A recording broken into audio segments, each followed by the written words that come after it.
Well, if you know anything about me, I am easily excitable. And my siblings will tell you that, like, for years, it's like, could you tone it down just a little bit? And the thing that I have learned in midlife is that I will not tone it down. I don't want to tone it down. And so, yeah, I've been working on that one for a long time. Hello, you are listening to the Late Bloomer Living podcast, and I am Yvonne Marchese, your host. Hey, are you someone who likes road trips? I do. I love road trips. I grew up in West Texas, in the town of El Paso. Down in the West Texas town of El Paso. Oh, okay, you don't want to hear me sing. Anyway, when we traveled for vacations, it was mostly by car. El Paso's a long way from anywhere. My grandparents had a little cabin in Ruidoso, New Mexico, which was about 3 hours away. And whenever we had a long weekend, my parents would load us up in the car, kids, dogs, and all, and we would drive there for the weekend. Honestly, as a kid, it was torturous at times. The boredom, the fights with my brother, the monotonous desert views, but it was always a little magical when we'd leave the desert and start climbing into the mountains of New Mexico to watch the desert just melt away as the scrub pines started to become dense. And then the scrub pines would turn into pine forests with real trees, which we didn't really have in El Paso. It was just amazing, you know, as we made our way closer to Ruidoso, the transformation. And the smell, it was so... that piney smell, it was so fresh and different from home. Oh my gosh. And then when I got older, road trips became trips with friends or solo drives, you know, time to listen to music and just talk about whatever. And, oh, by the way, I came to really love those desert views. Oh my gosh, just amazing. I also met my husband on a 3.5-month national theater tour. Oh yeah, there we were, 8 people in a 15-seat passenger van with a 14-foot trailer on the back, and the set and our luggage and props all packed in there. And every day we would unload and set up the set and perform. And then we'd head to the hotel, sleep, get up, pack our luggage back into that trailer, drive to the next town, and so on. Oh yeah, the glamorous life of an actor in the theater. Really, it was so fun and so challenging. It was great. And of course, now I travel with my kids. They're awesome road trippers, and I just love it. So anyway, Yvonne, you may be wondering, why are you waxing poetical about road trips? Well, I have a treat for you. My guests today are Nicole, Markel, and Sandra Costello of the Messy Middle Road Trip podcast. Their podcast was born out of the desire to reach a community of badass, like-minded women over the age of 40, navigating all the ups and downs of middle life. Because, you know, midlife is kind of like an epic road trip, right? It's so much fun to listen to. So I thought I should introduce you to them. So without further ado, let's go. Hey, Sandra. Hey, Nicole. Hello. Man, I'm excited to talk to you guys today. I always kind of like to talk about how I found people. So I had just found your podcast, and I was interviewing Linda Rule Flynn, and afterwards we were just chit-chatting. And then she said, you should talk to my friend Sandra. She's on a podcast too. And all of a sudden I'm like, I just found that podcast. It's a really cool podcast. Ooh, that's like the universe talking to you. I know, right? So I feel like it was meant to be that here we are chatting. And well, let's roll into this. Nicole, I'm going to start with you and get a little bit of your, tell us a little bit about what had you get going with your podcast. What I know that you had some health issues that kind of led you down a path, right? Absolutely. Yeah. So it was funny because one wasn't necessarily related to the other, because I started the podcast with my original co-host, Janine. We were both having conversations with our group of friends about midlife stuff. And we kind of looked at each other and we said, this is really good conversation. This is something that maybe needs to be talked about on a bigger platform. And then we kind of went away. And then we came back together and we said, I'm still thinking about doing a podcast. How about you? And she's like, yeah, why don't we do it together? That would be so much more fun. And Messy Middle Roadtrip podcast was launched about 2.5 years ago, doing that. And it was a way for us to connect with a community of women that we were all having these conversations. And it's such a different generation than our parents' generation and our grandparents. And we're more vocal, which I love. And we've met some amazing women over the course of this journey. And, COVID hit, life changed, things pivoted, and Janine with her career had to really reinvent herself because she was in the travel industry. Oh, wow. And so that left me on a precipice of asking myself, do I want to go this alone? Do I want to end it? Or do I want to see if I could find somebody that might be a really good fit to jump in the convertible with me and continue this journey? And lucky for me, Sandra had actually been a guest on the podcast a few months prior, and it was a wonderful conversation. And I had met Sandra through networking in our area because we don't live very far from each other, and had attended an event that she did, which was really, it was an empowering collaboration, I would say, of women and women in business, and really just supporting women in our area. And I loved her vibe. I loved everything about her. So when I made the phone call this summer, I had actually texted her the night before and said, can you chat tomorrow? And then when I spoke with her and I started saying the things that I was going to say, and it's kind of one of those like first date scenarios where you're nervous, because you don't know what you're going to say. You don't know if they're going to say yes or no. And she took the words out of my mouth. She says, are you actually asking if you want me to be on the podcast? She was like, yes, I want to do it with you. And it was kismet, like from the beginning.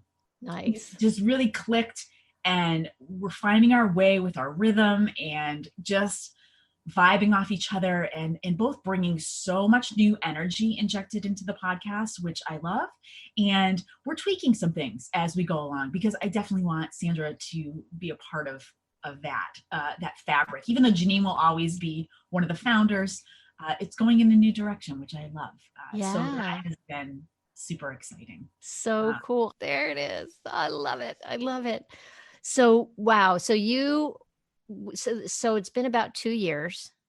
Mm-hmm. And what made you, like, you were having conversations with your friends. You started to think this needs to go out into the world. What made you think podcast? Well, that's a good question. Because Janine had done blogging in the past. So Janine and I actually have a writing connection. That's how we met, was through a writing group local at our YMCA. And we just really connected with each other in our writing.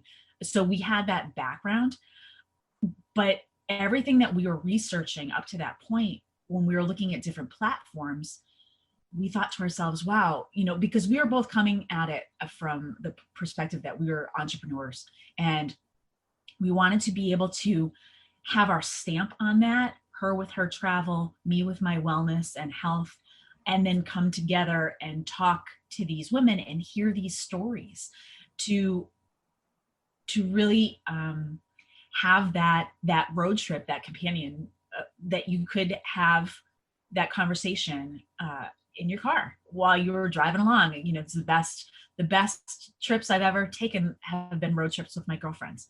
And it's just comfortable. The music is blasting. You just talk about all sorts of stuff that you wouldn't share with anybody else. Yeah. And that was kind of the impetus for us doing a podcast. We didn't know what we were doing. We were flying by the seat of our pants. We laughed that we were building the plane as we were flying it, because we hired a mentor to teach us and learn the ropes. And I'll never forget, we made him sit in with us on our first podcast because we weren't doing YouTube at that point. So he was on the Zoom with us listening as we were back and forth in her basement. We were facing each other like on microphones, and we were terrible. And we were very,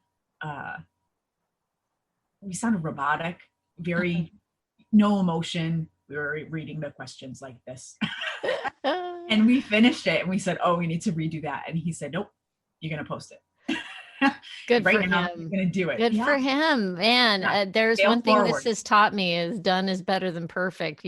I mean, I say that to definitely Sandra aim all the for time. quality, but at Yeah. the same time, it's like if you hold on to it too preciously for too long, it's just where do you go from there? That's Yeah. very cool. Yeah. So I want to Yvonne, know a it's little great to bit see about you. how you got into health and wellness and what was that? How old were you when you? So my youngest was a year old when I got sick, and she's now 13, she'll be 14 coming up soon. Wow. And at the time, I also had a 4.5-year-old. So I was a stay-at-home mom, and I remember waking up. It was a Saturday morning, and we were taking the kids for a quick weekend away for 4th of July weekend. We were going to do a beach trip. And it was the first time our youngest was going to be going to the beach. It was a big deal. And I went to get out of bed, and I literally couldn't get out of bed. I had to roll out of bed. I couldn't wash my hair in the shower. I couldn't raise my arms above my shoulders. I was in excruciating pain. Wow. From all my joints mirrored all the way down. And I'll never forget standing at the boardwalk ready to take a step off into the sand. And you know, when you go to the beach with kids, you're carrying so much stuff, right? It's all things. And when they're little, you're chasing. Yes. And my 4.5-year-old, you know, she had her sand pail and towel, like she was no help. But I remember carrying my youngest in my arms and crying, thinking I'm going to drop her because I couldn't physically hold her. I was shaking. I was in so much pain. And I remember crying, saying to my husband, you have to come help me. I can't do this. I don't know what is going on with me. And he was really worried and concerned. I mean, we still did the trip and I mustered through, and I was powering through pain reliever medicine like nobody's business. And of course it was the summer. So every doctor I had was on vacation, and they were sending me for one test after another, but every specialist was on vacation. So I felt as though after all that was like the lost summer, because I was in so much pain. I was waiting for all these tests, all these results, all these appointments. It really wasn't until the fall that I got a concrete diagnosis. But of course, up to that point, my Google MD was coming into play. Oh my God. Where I was self-diagnosing. Oh boy. I was thinking it was Lyme disease. I was thinking it was MS. I didn't know. And because it was sudden onset, it was the thing that was really throwing me off. And all my tests were coming back really not showing much. And again, because of my age, because I was in my 30s at this point, mid-30s. And when the diagnosis came back that I had psoriatic arthritis, it was really, it was devastating, because all the doctors kept saying to me, you're far too young for a diagnosis like this. And up to that point, I was healthy. I grew up as a dancer since the age of 6. Wow. I was in a dance company out in Boston. I taught dance when I moved back to Western Massachusetts. So I considered myself to be physically fit, and I was eating what I thought was okay, you know, cooking meals that were home cooked meals and trying to avoid a lot of takeout. And, you know, I always tried to buy products that had green leaves and happy babies on them and said natural and pure. And when I really started to dig in and, you know, figure out what am I going to do here, of course, I went the medical route and medications. And I needed that Band-Aid so I could get out of bed in the morning, because I will never forget trying to get my 1-year-old out of her crib. I was doing a fireman's carry with my arms because I couldn't bend my wrists. And I felt helpless again as a stay-at-home mom at the time. And it was about a 10-year journey of me being in excruciating pain, trying to go back to work after my maternity leave was over, and just struggling. My personality changed. I was angry. I was really, and those of you who know me, that is not my jam. I am glasses half full. How can I fill your cup? Like, I love people. I love interacting. I love life experience, but man, I was in a really dark place. And I remember my mom pointing it out to me one day, because I came home from work. I was working a job as an executive secretary for a superintendent of schools, and working 60 hours a week because I had, my day hours plus nighttime school committee meetings. And I would come home so exhausted and in so much pain. And I would take it out on my kids, my spouse.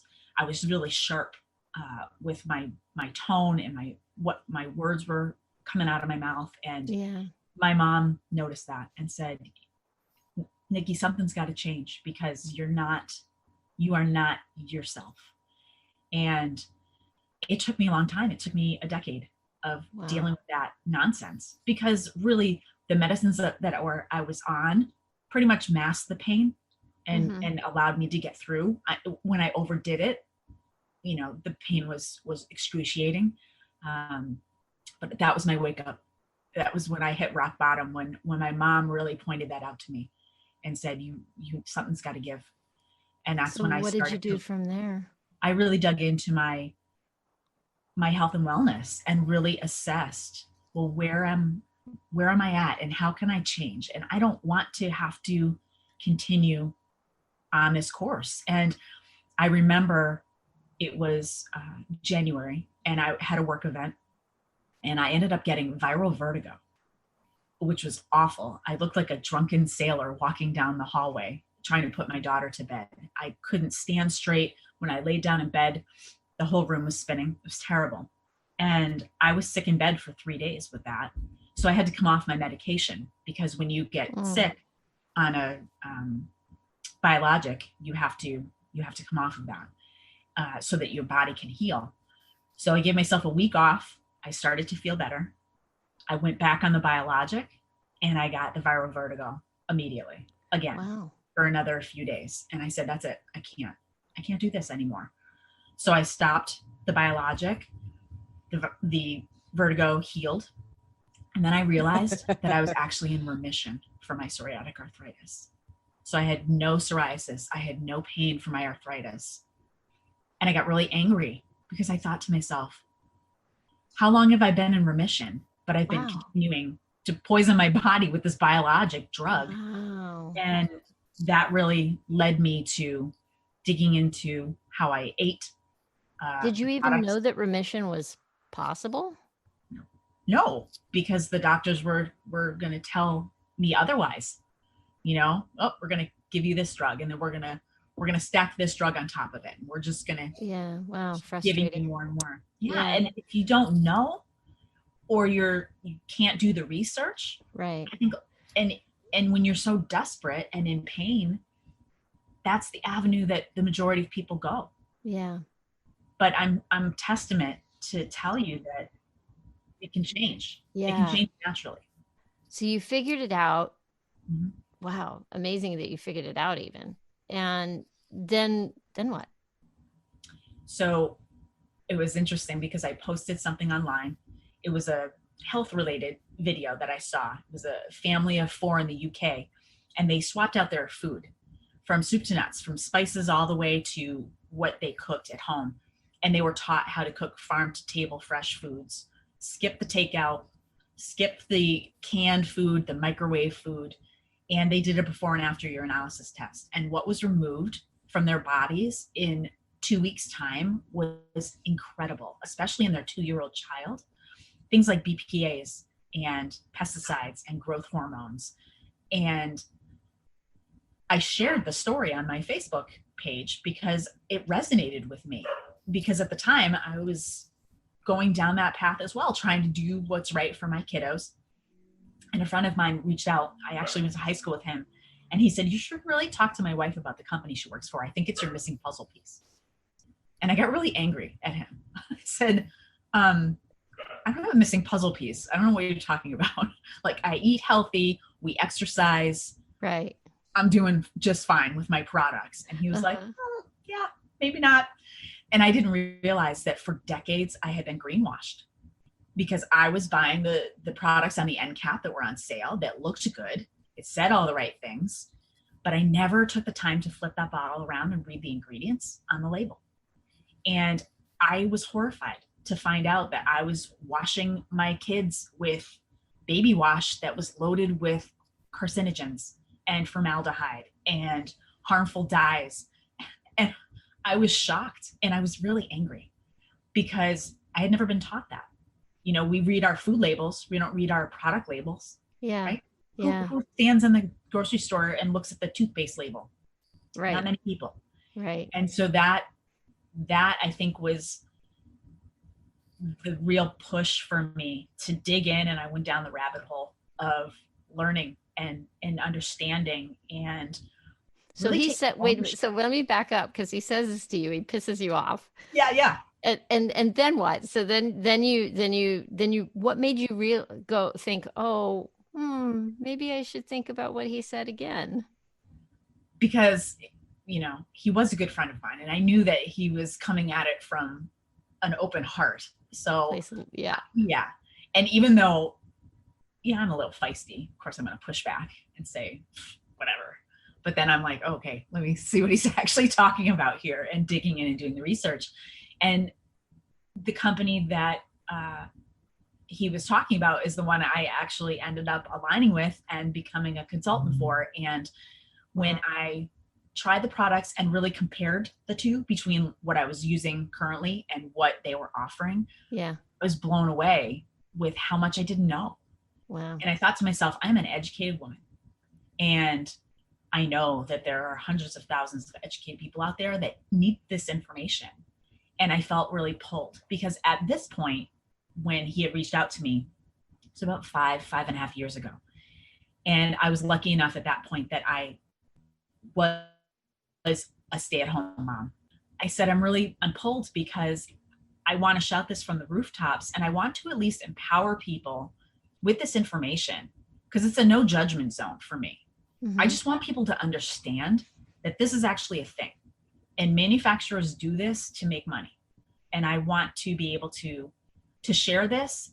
And if it's somebody's jam and they want to pick up on it and they want to run with it and change their health and wellness based on the exposure to their family and the environment and their pets, great. Then we will connect and I'll help empower them. And if not, that's okay. At least they have the information. And honestly, I've met so many people that they hear the information, they get overwhelmed, they freak out, they walk away from me. I don't hear anything from them. And then a year goes by and they come back and say, tell me more about that wellness company that you're working with. I want to know more, because sometimes you need to process things over time. Yeah, absolutely. Right? Funny how it does take time sometimes to process things like that. Oh my goodness. So you've been doing this for about 5 years, and then so at some point then you flipped and decided to start doing the podcast. Were you scared stepping into it? Oh, yeah. Yeah. Absolutely. Because it is still sales at the end of the day. Yeah. And I don't have a sales bone in my body. At least that's what I've told myself. I married a salesman and I had no desire to be salesy or weird. Right. And I didn't want to haunt my friends and family. Right. And, do you want to buy a toothpaste? No, right. Like, that's not who I wanted to be. So I really had to get outside my comfort zone, both aspects for my business as well as the podcast. Although I've always been comfortable being on air, having those conversations. I think because I grew up on the stage as a dancer, I had that confidence that I could go out and I could perform. So I never was shy with that. But it was definitely stepping outside my comfort zone, because I was learning things as I went. I had never done a podcast. I had never done the tech piece for that. So I remember giving myself a pat on the back and bragging to my teenagers, hey, we're starting a podcast. Of course, I got the eye roll because they were like, whatever, you're still not cool, And I'm like, I think I got some cool points here that I'm doing a podcast, but they could care less. But then from the business perspective, really just jumping in and figuring things out as I went and falling forward and making mistakes. I remember at the beginning, I love that, falling forward. Yeah.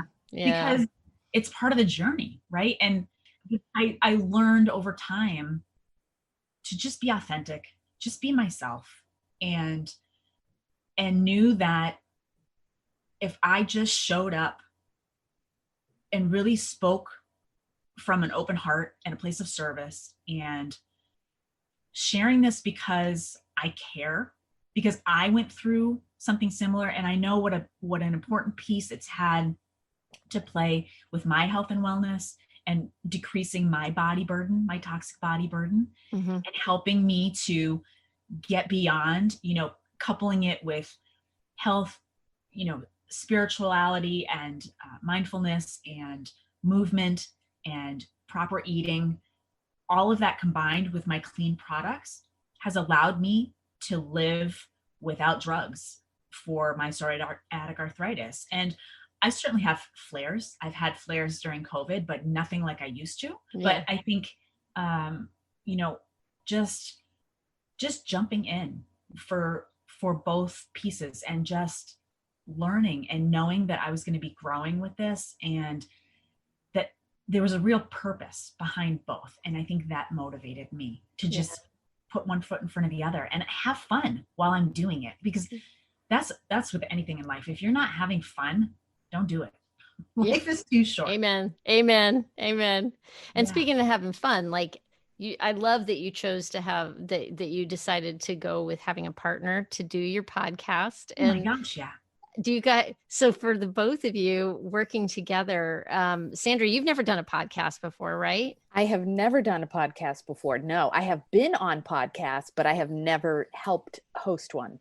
Yeah, gotcha. So what is it? I do this by myself. It's a little lonely.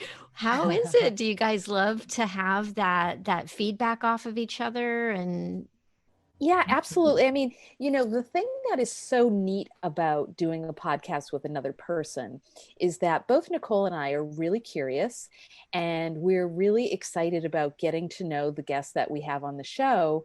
So it's easy to have this this conversation where we get to talk about the things that we're really interested in, and it allows our guests to really talk about the things that they are passionate about too.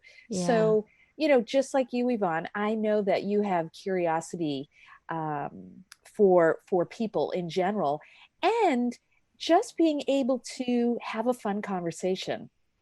I could do it all day. It's a little problematic, actually. Seriously. Well, I know I was able to see on one of your bios that you are a self-described extrovert. You're from a big family, right? I'm from a big family. Yes. And you're the oldest sibling? I am the oldest of 5. And well, both of my parents come from large families too. My mother's one of 9 and my dad's one of 6. And I have lots and lots and lots of cousins. And so I'm really used to being among a lot of people.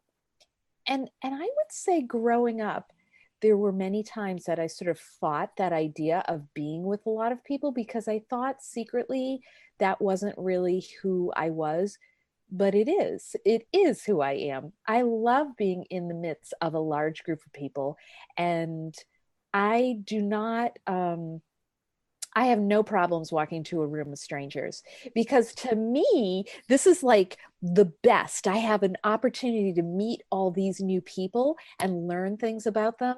And so networking and that type of thing has never been my issue. I can get shy here and there, no doubt about it. I mean, we all do, right? Extrovert or not. But the idea of being among strangers really makes me happy. Yeah. Mm-hmm. So let's talk a little bit about how long have you, so you're a photographer, love your work. Thank you. I mean, I just feel like I look at your work and it's like, yeah, spot on, exactly what I'm always aiming for. Love what you're doing. How Thank you. long have you been doing photography? Is that what you started out doing? Well, that's a really interesting question. I started taking photographs when I was in high school. Mm-hmm. And when I was in junior high going into high school, I was really struggling because I was having anxiety attacks. Hmm. And so my freshman year of high school, I started school and then I left school because I was really struggling being there. So we worked our way through freshman year. I was home with tutors. And then my sophomore year, I started in a different school, a much larger school. And funny enough, during that year, I began taking a photography class. And I think that photography, in many ways, saved me because Mm-hmm. it allowed me to do a couple of things. One, it would interrupt the thought process of being in an anxious state, right? Mm-hmm. So, like, I could really get into this creative process. And it also allowed me to discover my passion for photography and people because it didn't seem creepy if I came over with my camera and said, I'd love to take your picture. And in the meantime, let me get to know you. Mm-hmm.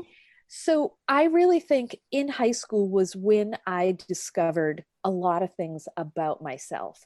And I went to college, I studied communications, but when I left college, I started as a graphic designer because I thought, how will I ever be a photographer? How will I ever make a living doing this? Because I thought I had to either work for someone or be a freelancer, and neither one of them seemed to come together. So I Mm-hmm. worked as a graphic designer for various different companies, loved it. And then, and it was always taking pictures. But then someone asked me if I would photograph their sister's wedding. And I thought, oh, that's interesting. I might be into that. And so I did it, and it was stressful, but now I really had the bug. Like, I really had the bug. I was taking courses, I was shooting all the time. I started doing freelance in addition to my full-time job. And it just got to the point, Yvonne, where I really couldn't put it out of my mind. And I was basically working two jobs all the time for many years. Wow. How And long was that for? um, it was probably at least 10 years. Wow. Yeah, it was a Yeah. long time. And finally, I was like, okay, you know what, people, we've got to get into this. So I started socking money away. And then I eventually left my day job and began my business 10 years ago. Wow. Uh Oh huh. my gosh. So how old were you when you started your business? Such a good question. I was just thinking about this recently. So I was 40. You were 40. Yes. Yeah. Yes. So all of a sudden you're going from being an employee to the boss and the Uh huh. owner. Uh huh. And ooh, so how was like in midlife, how did that feel? I had two thoughts around it. The first was, why in the heck didn't I do this sooner? Uh-huh. Okay. Uh-huh. And the second was, wow, I finally have an opportunity to do all the things I've been dreaming about for the last however many years. And now I'm in it full time. Let's go. That's awesome.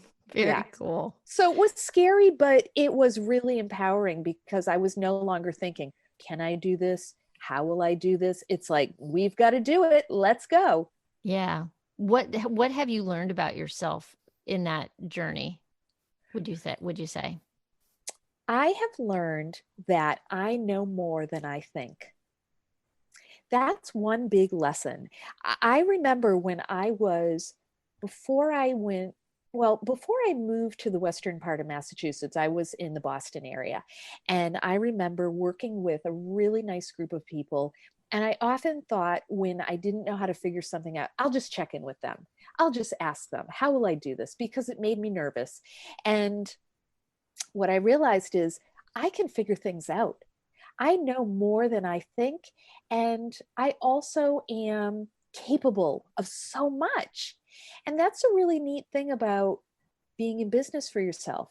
But then when you lean into the entrepreneurial piece, which is what I have really done over the last, I don't know, at least 5 years, if not more than that, is there are so many other things besides just being a photographer that I'm curious about. Mm-hmm. So I have leaned into that piece a lot more. And that has meant that people don't just see me as a photographer, they see me as a coach, as someone who's really curious about running my business differently, networking, being a part of the community. Like there's so many aspects of being in business that I never even thought about.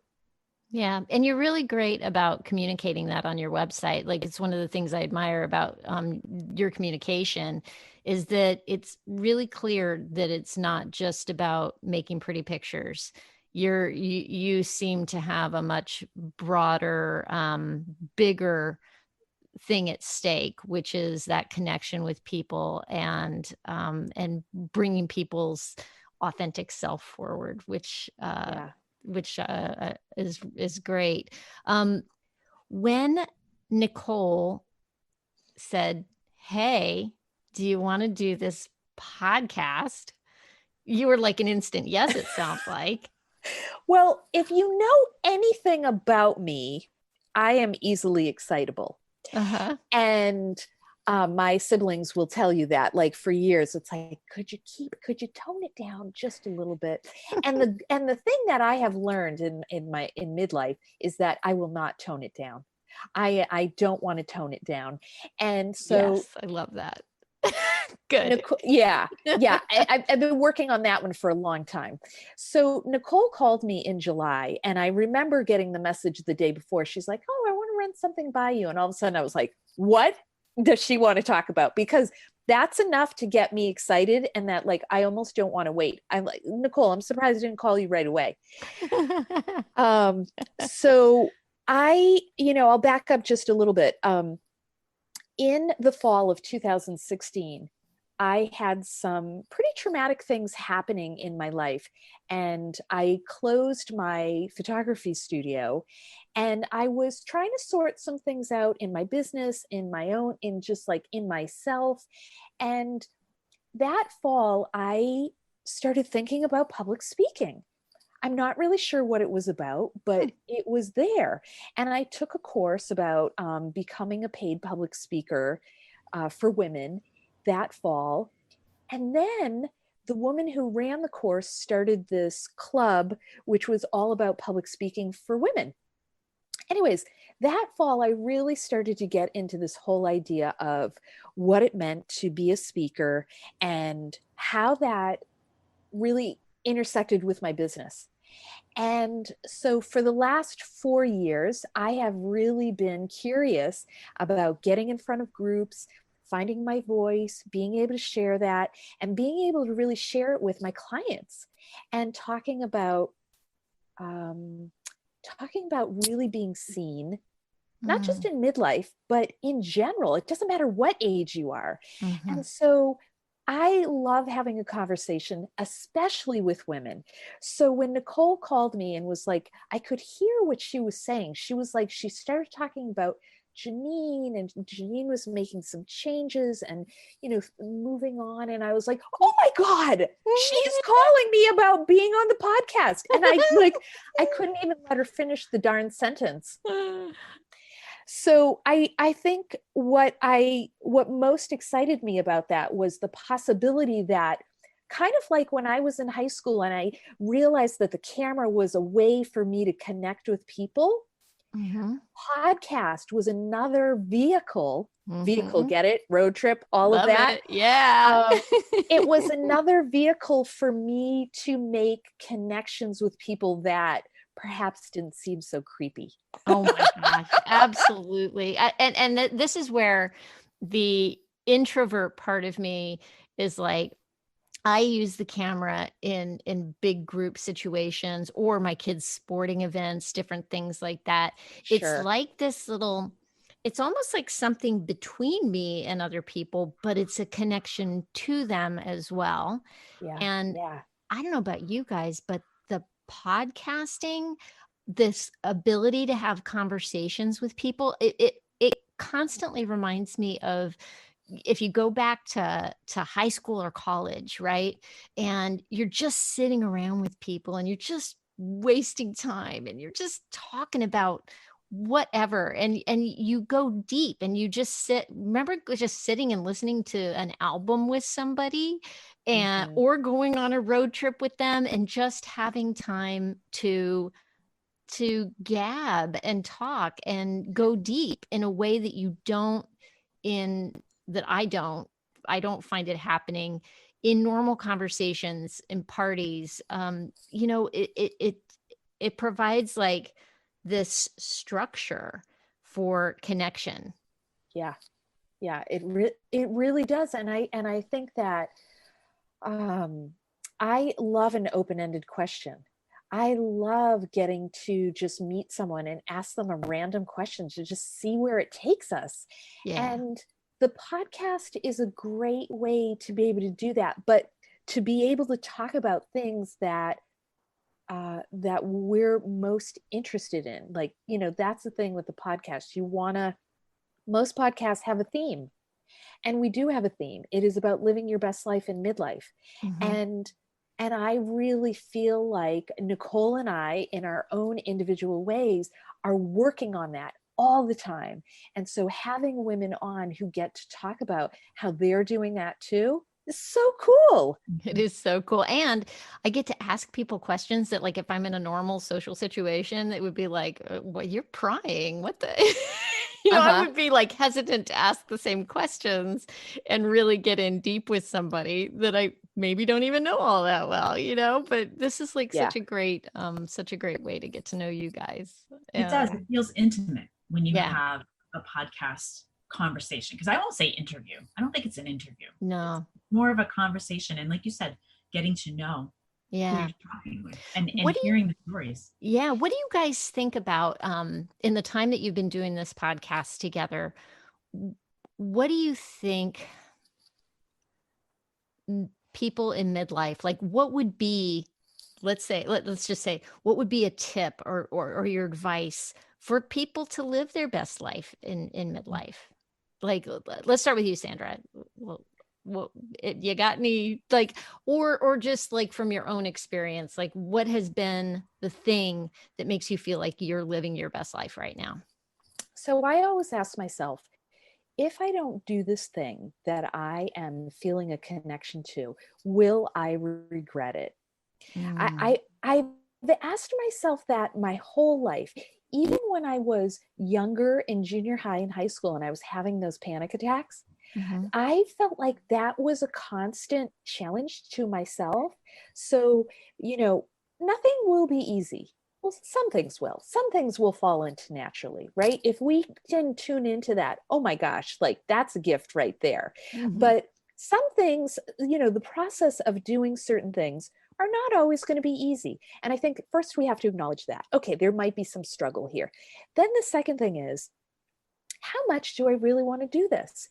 And I ask myself that all the time. Do I really want to move to the next step of whatever it is that I'm interested in?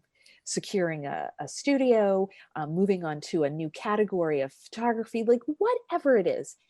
And I know for myself, if I listen to my heart, I know what I really want to do. And I think, like Nicole said earlier, you've got to just move forward with something. Like Nicole was saying, done is better than perfect. And that's some of the things that I have to say to myself, because I am a perfectionist. I always have been, and I'm always working against that. And so I say to myself, is this something that you really want to do? Let's do it. Let's just do it. And I do think you can put some contingency plans in place if you feel like the fall is going to be too scary. So like when I started my business, I started to put together a chunk of change so that if I needed to fall back on that, I could, but I could still do the thing that I was passionate about. So I always say, ask that question. Is it worth it? If the answer is yes, even if you're scared out of your mind, do it anyways. Love it. Yes. Life I call it Life making is the short. interesting choice. It's like, what would be the interesting choice? Like, yeah. So what about you, Nicole? So it's interesting because I am a child of divorce. So my parents were divorced when I was 6. And I went through a little bit of therapy during that time, but then haven't since. It just was to help me with the transition. Mm-hmm. But I, like the majority of us, have baggage. We all do, emotional baggage that we kind of carry with us and pick up new baggage as we're moving along the journey. So recently, as part of my health and wellness journey personally, I started with a holistic energy coach. And it's been really eye-opening to identify certain things that I have experienced or mantras that I have convinced myself into believing that they are true. Whether that's something that I grew up with, something that other people have told me, or something that I just have identified as being who Nicole Markel is. For example, a negative one that just pops into my mind was always, I'm bad at math. I struggled with math as a kid. I went to summer school every summer during high school because I failed math and had to go back for algebra and geometry. And I always get an A in summer school. The same teacher would be like, oh, she's back again to get her A. But I'm not bad at math. Does it take me a little bit longer than most people can I do figures in my head? No, not necessarily, but I'm not bad at math. And so that's one of the things that I've been working on mostly recently, is digging into that and really looking at self-identifying phrases and beliefs. Yes. And I love how unpacking you them. called that a mantra, because most of the time when people think of mantras, they think of those that thing that you make up that's positive self-talk, blah, blah, blah. But a mantra is just something that keeps going round and round and round in your head. It is self-talk, positive, negative, whatever you want to call it, right? Exactly. And you can choose the self-talk, but you're learning how to be aware of it, right? It sounds like. And then Absolutely. I'm And I want to guessing, be a good role model for my daughters. yeah. Because when I hear them doing negative self-talk at their ages, which are now 13 and 17, Yeah. I want to flip that script. Yeah. So that they don't end up where I am today, working through all that baggage of the stuff that they've told themselves over the years. And it's interesting because on this health and wellness journey, one of the things that I used to do at the very beginning was self-identify as somebody who was battling an illness. I was sick. I was not well. I was, and again, all those negative things, my toxic body burden, my blah, blah, blah. And what I have learned over this journey with working with this holistic energy coach is that I'm a warrior, that I am an autoimmune warrior. I've reframed it because I'm in control. I am taking full responsibility and full control, but I'm beating this and I'm doing it on my terms.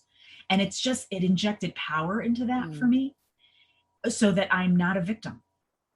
And I think that is so important, especially for women in midlife, because no matter what our life circumstances are up to this point, we've got stories. And actually, Sandra and I just did a fabulous book club about retelling those stories and really digging in, acknowledging, maybe even feeling the emotion, that's okay. But if it doesn't serve you, letting it go so you don't hold on to it. Yeah. And really just reframe that those idea stories. of the book club around that. That's so cool. You would have loved it, Yvonne. It was really moving to hear some of the things that folks brought to the discussion. It was beautiful. Yeah. What books did you guys dive into? I want to provide those as, is it okay? Do you guys remember some of the things? It's actually one of our guests show that notes has been on for the people? podcast. Her name is Carrie Rowan, and I'll read you the book title so I don't mess it up. Tell a New Story, and it's simple steps to release your negative stories and bring joy to your life. Cool. And Carrie is Rowan? Carrie Rowan. Yeah. And she is a singer, songwriter, author. She's amazing. And so she joined us for the book club, which was fantastic. Very cool. So this was like a one book club. You took a deep dive into her book and then had an experience with everybody around. That's so cool. That sounds like fun. They opened up and shared their stories with us, their aha takeaway moments, and like you had said earlier, like recognizing your story and then trying to flip the script on it, and not going into the judgment zone, just Yeah. recognizing it. It's okay. Yeah. Mm-hmm. You know? Yeah. Yeah. Yeah. It was great. So cool. I have found that the things that I thought were bad, I would have called them bad experiences, or have really given me resilience in certain areas, or skills that I probably wouldn't have if I hadn't had those bad experiences. So I love that idea of non-judgment, being a part of it. Very cool. Sure. What's coming up next for you guys? I could talk to you guys like forever, and now I'm like, oh, I gotta, I know you gotta move on to other things. What is coming up for you guys? What are you excited about right now? Well, I would say that going into the new year, I am really trying to stay positive in regard to what's happening with this pandemic, and really being able to connect again with clients. I think things will be a little quiet during the winter as I hunker down a little bit and see how we do. But I'm looking forward to really engaging with new clients. I created this event, and this is how Nicole and I met. I created this event in November of 2019 called Rock the Black Dress. And it was an opportunity for women to come together and network and lift each other up and just get dressed up. And it was a really, really fun event. And I've done it twice now. And I look forward to having an opportunity to do that again and figuring out like what is going to come off of that event. It was an opportunity to connect with people photographically, but also just in a professional way. And I look forward to watching that project grow and really just continuing to grow my business and the podcast. Yeah. Got a lot going on. Very cool. Yeah. Nicole, how about you? So 2021 is the big one. I'm going to be hitting the big 50. Oh, Super welcome. Excited. I know. Thank you. I'll be in good company for sure. I'm excited. I remember people looking at me like I had 3 heads when I entered my 40s, because I was really excited to be in my 40s because it was such a different place for me. And I'm not one of those people that looks back and wants to relive high school. Like, it was good. I had fun. Do not want to go back there at all. I would agree. And no, I loved stepping into my 40s because I felt like I was comfortable in the skin I was in. And I was building that self-confidence for who I wanted to be, who I wanted to become. And it wasn't just those labels, those titles of wife, mother, daughter, etc. It was how do I want to show up in the world? Yeah. And I've taken really big strides in that and done some really fun projects in the process. But I think 50 is the year I'm looking forward to really living bold and living out loud and having absolutely no roadblocks or barriers that are holding me back from really stepping into my power with that, and just sharing all that I have to offer with the world, and knowing that I will find my fellow quirky weirdos and they will be there right alongside me. It's so funny. The other day I posted on Facebook, am I the only weirdo that actually Googles historical facts while watching The Crown on Netflix? And you would not believe the response I got from all my friends. I'm raising my hand. I just started watching The Crown because I finally was like, I've been hearing about it. And sure enough, I'm like, really? Did that happen? Oh my God. We weren't paying attention to it. It was over across the pond, and we were younger when some of them. This is season 1 I'm watching, so it's definitely And they have to Yeah, right. gloss over the historical Right. facts because they have so much to fit into their show. But Yeah. I was hysterical just seeing that, okay, like I'm not the only one. So, all right, I don't feel quite so odd. Yeah.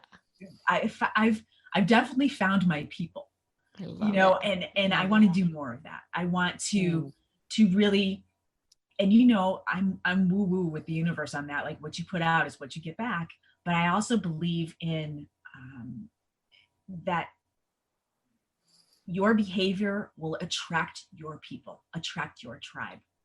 And if you show up authentically and as your genuine self, that those folks will show up in your life, and you will find that kindred connection. And I want more of that, because we need our girlfriends.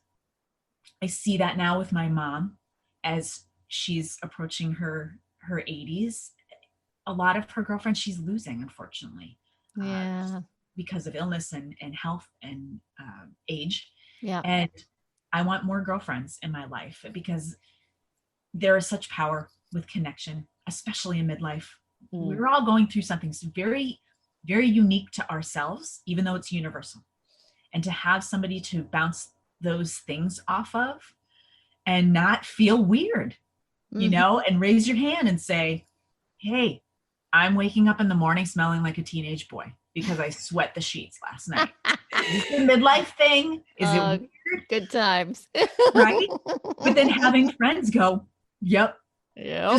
Just like raising their hand with the crown. Yep. I'm totally doing the same. It's terrible, Oh my gosh. But again, feeling that connection in midlife is super important. So I love it. I love it. I love that your podcast is doing that. So how people can find you? It's the Messy Middle Road Trip. Did that all come out of my mouth right just then? Sorry. Sometimes, oh my gosh, do you guys find like the brain fog? I don't, maybe is that like a midlife thing, or is that just maybe just me? I think it's a COVID thing. Like I used to call it the young mom thing, like the mom brain. And now I'm like, now it's the midlife brain. I've always got a reason. Maybe the mom brain was prepping me for the midlife brain. Yeah. I need stocking ginkgo biloba, because I go into a room 3 times and I cannot remember what I went in there for. It's awful. It's awful. Yeah. So anyway, the Messy Middle Road Trip podcast is how we find you. Anything else like that you want people to know about before we let you go and people go check out their podcast? It is so fun. So awesome. You're so sweet. Definitely use subscribers for sure, because for those of you that listen to podcasts, finding subscribers and those ratings and reviews has a big deal to do with other people finding us. So getting those rating and reviews, tuning into iTunes or wherever you listen to podcasts. And we also have a page on Instagram and on YouTube, and our messymiddleroadtrip.com, where it houses all of our podcasts. Yeah. Stop by, say hello. All right. Yeah. And feel free to friend us on Facebook. Like, I think sometimes connecting that way, in addition to the actual business page, is a really nice way to get to know folks. Yeah, absolutely. Without being creepy. Yeah. Come on over, people. Yeah. We're all ready to talk. That is awesome. Oh, this is so much fun, you guys. Thank you so much. Thank you, Yvonne. This is terrific. Thanks for having us. Well, there you have it. Hey, if you want to know more about Nicole and Sandra, their podcast, or their respective businesses, I'll have all that information for you in the show notes. Just go to latebloomerliving.com/podcast and click on the show notes for episode 33. Thanks so much for listening all the way to the end. Hey, I have a favor to ask you while you're still here. If you listen to the podcast on the Apple Podcast app, can you take a minute to leave a review? Reviews help other people find the podcast, and I'd really appreciate your help in spreading the word.